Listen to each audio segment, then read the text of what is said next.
అవగతల గురించి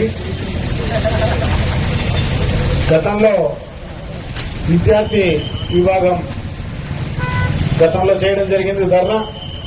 దాని తర్వాత ఇప్పుడు యూత్ విభాగం కూడా చేసే కార్యక్రమం చేస్తుంది. మిగతా పార్టీలు కూడా దీనిపైన ఎలుగెత్తి చాటే కార్యక్రమం చేస్తున్నారు. దాంట్లో అక్రమాలు జరిగినాయని చెప్పేసి.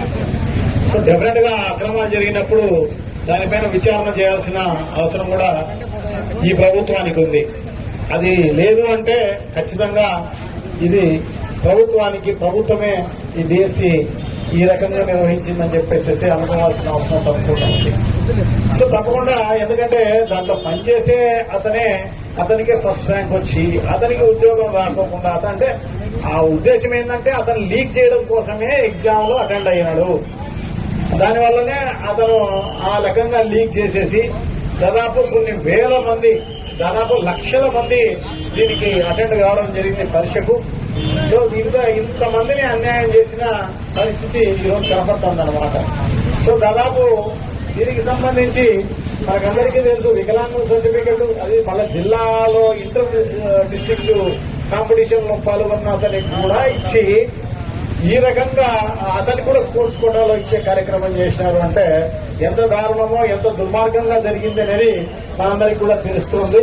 సో డెఫినెట్ గా దీంట్లో పెద్ద ఎత్తున అవకతలు జరిగినాయి.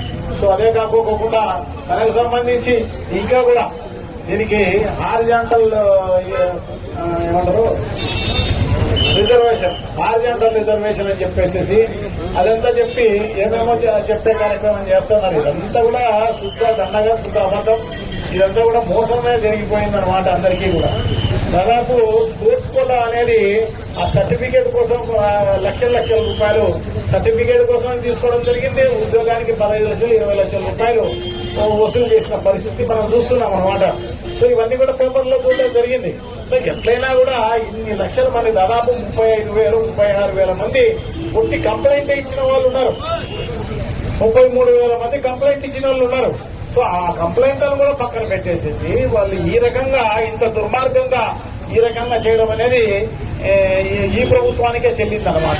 సో డెఫినెట్ గా మనం వైఎస్ఆర్ కాంగ్రెస్ పార్టీ డిమాండ్ చేస్తోంది, యూత్ విభాగం డిమాండ్ చేస్తోంది. సో ఖచ్చితంగా దీనిపైన సిబిఐ ఎంక్వైరీ వేయాలి. నిజాన్ని నిగ్గు చేయాల్సిన అవసరం తప్పకుండా ఉంది. ప్రతి ఒక్కరూ తప్పనిసరిగా యూట్యూబ్ లోకి వెళ్లి కడప వార్తను లైక్ చేయండి, సబ్స్క్రైబ్ చేయండి. ఇట్లు మీ జి రమణయ్య, ఎడిటర్, కడప వార్త.